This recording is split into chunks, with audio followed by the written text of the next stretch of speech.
દેશમાં પ્રથમ મતદાન મથક એટલે કે સરદાર સરોવર નર્મદા બંધના ઉપરવાસમાં આવેલ નંદુરબાર જિલ્લાના અક્કલકુવા તાલુકાના મનીબેલી ગામ મહારાષ્ટ્રમાં ચોથા તબક્કાનું મતદાન છે। ન્યૂઝ 18 ગુજરાતી પહોંચ્યું એવા ગામોમાં જ્યાં કોઈ સુવિધાઓ નથી, પણ છતાં ત્યાંના લોકો ઉત્સાહભેર મતદાન કરી રહ્યા છે। અહીંના આદિવાસી મતદારો નાવડીઓમાં બેસીને મતદાન મથક સુધી મતદાન કરવા માટે આવે છે। આ ગામ એવું છે કે જ્યાં નથી વીજળીની સુવિધા, નથી રસ્તો, પાણીની વચ્ચે રહે છે, છતાં પીવાનું પાણી નથી। મહા મુસીબત વેઠતા આ ગ્રામજનો સરકાર પાસે અનેક માંગણીઓ કરી રહ્યા છે। દેશના પ્રથમ મતદાન મથક પર આવવા કર્મચારીઓને ઘણી મુશ્કેલી વેઠવી પડતી હતી, જેમાં દેશના પ્રથમ મતદાન મથકમાં પ્રથમ મતદાર એવા મતદારો સાથે વાત કરી કે ચૂંટણી અધિકારીઓ દ્વારા મતદાન કેન્દ્રમાં શ્રીફળ અને ફૂલ આપીને સન્માન પણ કરવામાં આવ્યું હતું। આમ શાંતિપૂર્ણ રીતે મહારાષ્ટ્રના પ્રથમ મતદાન મથકમાં મતદાન ચાલી રહ્યું છે અને આ દેશનું પ્રથમ નંબરનું મતદાન કેન્દ્ર પર બપોર સુધી 55% मतदान नोंधाયું છે।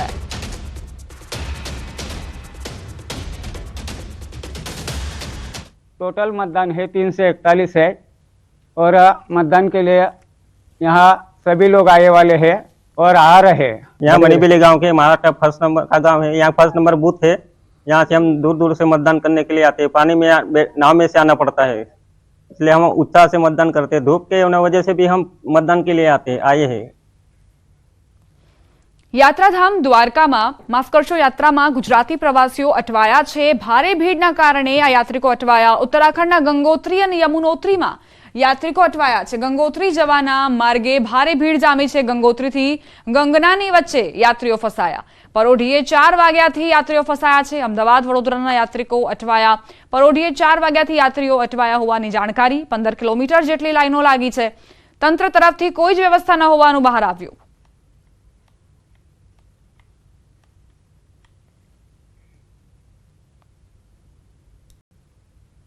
परेशानी है वहाँ पे, असल मेंटेनेंस जीरो मेंटेनेंस है। एक लाइन में तो जाना चाहिए, वहाँ से तो जिंदा आते कि नहीं आते वो भी परेशानी है। देखिए मैं इन्हेलर बार बार लेते लेते आ रही हूँ। जो आने जाने का कम से कम रास्ता दो होना चाहिए, क्योंकि यही जरूरत है ना। मैक्सिमम लोग ये 60+ के आसपास की एज वाले आते हैं, क्योंकि तब मैं भी 60+ हूँ। आपका काम तो बहुत अच्छा चल रहा है, मगर एक बार आप इधर यात्रा कीजिए यमुनोत्री की, आपको पता चल जाएगा यात्रियों को क्या क्या दिक्कत आती है। मैं जम्मू से हूँ, सुबह से लाइन में लगा हूँ, दर्शन किए, वहाँ पर भी कोई उसका तरतीब नहीं है, कुछ भी नहीं है।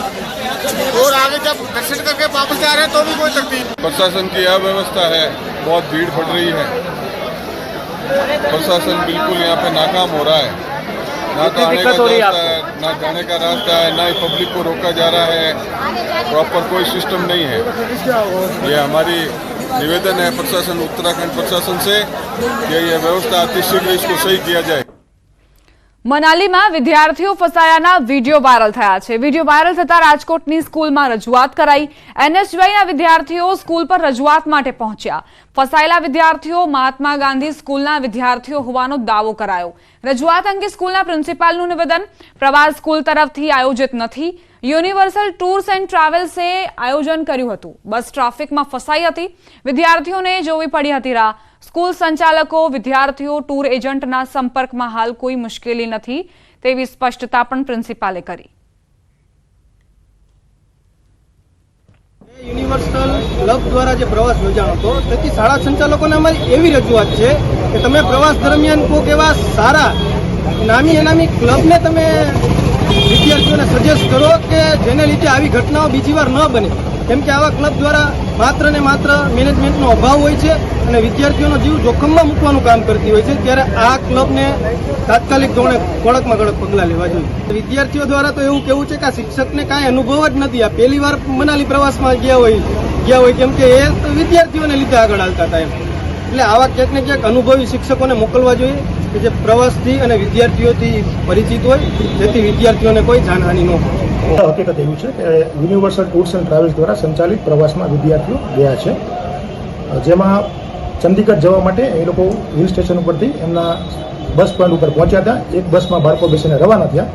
સામે બીજી બસ આવતી જોઈ, પછી એ બસને ઊભા રહેવા માટેની જગ્યા કરવી પડે એટલે એક બસ છે એ આગળના પાર્કિંગ પોઈન્ટ સુધી આગળ ગઈ। બસ જ્યારે ટર્ન લેવા ગઈ છે ત્યારે ત્યાં ટ્રાફિકના કારણે પોલીસે રોકતા 20 મિનિટ જેવી એને ત્યાં પિકઅપ પોઈન્ટ સુધી પહોંચતા વાર લાગી. હિલ સ્ટેશન છે એટલે આપ જાણો કે વરસાદ ગમે ત્યારે આવી શકે. ટૂર્સ એન્ડ ટ્રાવેલ્સ દ્વારા વિદ્યાર્થીઓને પણ રેનકોટ, છત્રી વગેરે સાથે રાખવાની સ્પષ્ટ સૂચના હતી. બરાબર, તેમ છતાં કોઈ કારણસર બાળકોએ એનો ઉપયોગ ન કર્યો હોય એને એ તાત્કાલિકમાં ત્યાં પલળી ગયા. આ વિડીયોમાં પણ જોયા હશે, મેં પણ જોયું છે કે બાળકો સદંતર નથી પલળ્યા, થોડા ઘણા પલળ્યા છે અને આજે એ લોકો ચંદીગઢ પહોંચી ગયા છે અને સાંજમાં ટ્રેન દ્વારા એ લોકો રાજકોટ પરત આવવા માટે નીકળી જશે. હવામાન વિભાગની આગાહીના પગલે ભાવનગર જિલ્લામાં વાતાવરણમાં પલટો આવ્યો. ભર ઉનાળે સિંહોર સહિતના પંથકોમાં વરસાદ વરસ્યો. ગ્રામ્ય વિસ્તારોમાં આકાશમાં ઘેઘૂર વાદળો સાથે પવનની ડમરીઓ ઉડી. જોરદાર પવન સાથે કાજાવદર, જાંબાળા, ટાણા, સણોસરા સહિતના વિસ્તારોમાં વરસાદ ખાબક્યો છે. હવામાન વિભાગની આગાહી પ્રમાણે જ ભાવનગરમાં વરસાદી વાતાવરણ. આકાશમાં કાળા ડિબાંગ વાદળો ઘેરાયા છે. સંવાદદાતા નીતિન જોડાઈ ગયા છે વધુ જાણકારી સાથે. નીતિન, ક્યાં ક્યાં વરસાદ વરસ્યો છે?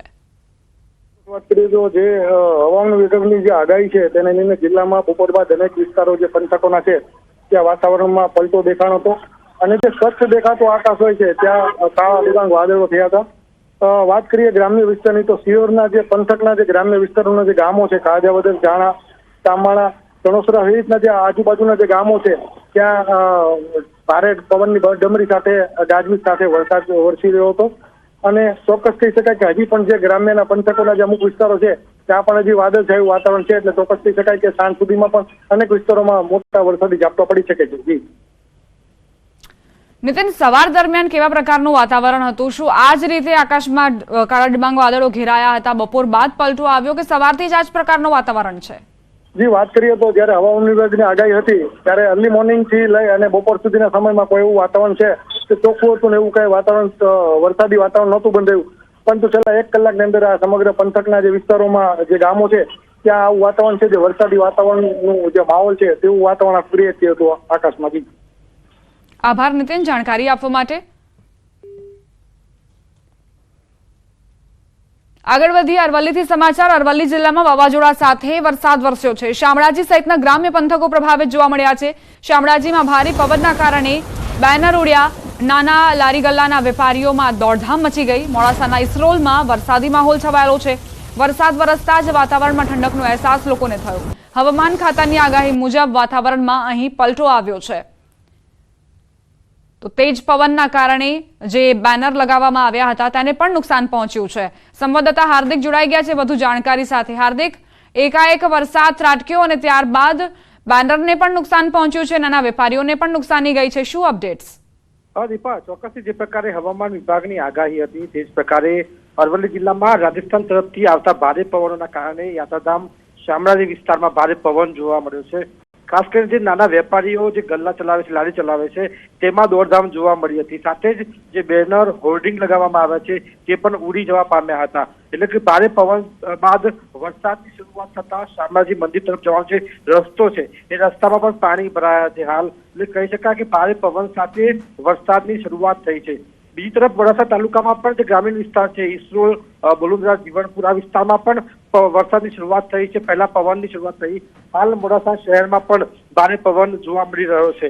આ સંજોગોમાં જે આગાહી કરવામાં આવી હતી કે વરસાદ પડશે ત્યારે જે પ્રકારની ગરમી છેલ્લા 3 દિવસમાં પડી રહી છે તેમાં આંશિક રાહત હાલ તો જોવા મળી રહી છે દીપા. પરંતુ જે પ્રકારે શામળાજીમાંથી નુકસાનીના સમાચાર સામે આવશે તે ચોક્કસ છે. દીપા, આભાર હાર્દિક જાણકારી આપવા માટે.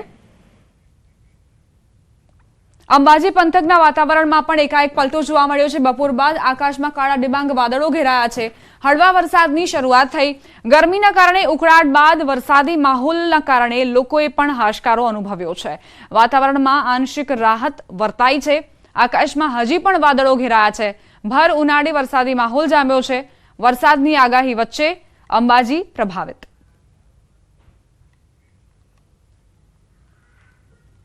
વિભાગે વરસાદની આગાહી કરી છે તે જોતા શક્તિપીઠ અંબાજી ધામમાં આજે બપોર બાદ એકાએક વાતાવરણમાં પલટો જોવા મળી રહ્યો છે અને દિવસભરની જે ગરમી હતી ગરમી બાદ હળવા વરસાદના છાંટાની શરૂઆત થવા પામી છે. આપણે ચોક્કસ બતાવવા માંગીશ કે હજી પણ જે રીતે આકાશમાં કાળા ડિબાંગ વાદળો જે છવાયેલા જોવા મળી રહ્યા છે, જે વરસાદના ભરેલા વાદળો જોવા મળી રહ્યા છે અને હજી પણ વધુ વરસાદ પડે તેવી શક્યતા લાગી રહી છે. ને હાલ તબક્કે આપણે બતાવીશ કે જે રીતે વરસાદ જે હાલ તબક્કે ધીમી ધારે એટલે કે હળવો વરસાદ જે પડી રહ્યો છે એ વરસાદના પગલે છે વાતાવરણમાં ચોક્કસપણે ગરમીમાં આંશિક રાહત ચોક્કસપણે મળી છે. પણ ક્યાંક ને ક્યાંક કહેવાય છે કે આ જે કમોસમી વરસાદ છે જે હાલ તબક્કે ભર ઉનાળામાં જે વરસાદ વરસી રહ્યો છે તેને લઈને ખેડૂતોનો પણ ક્યાંક ને ક્યાંક ચિંતામાં વધારો જોવા મળી રહ્યો છે. મહેન્દ્ર અગ્રવાલ, ડિજિટલ ગુજરાતી, અંબાજી. તો કેટલાક વિસ્તારોમાં હળવો વરસાદ વરસ્યો છે, પવનની ગતિ પણ તીવ્ર નોંધાઈ. અચાનક જ વાતાવરણમાં પલટો આવ્યો અને ત્યારબાદ મેઘરાજાએ પોતાની બેટિંગ જે છે તે કરી છે. કેટલાક વિસ્તારો એવા છે જ્યાં કરા સાથેનો વરસાદ પણ ખાબક્યો. હવામાન વિભાગે આગાહી કરી હતી આજના દિવસ માટે અને એ જ પ્રમાણે વાતાવરણ અંબાજીમાં જોવા મળ્યું છે.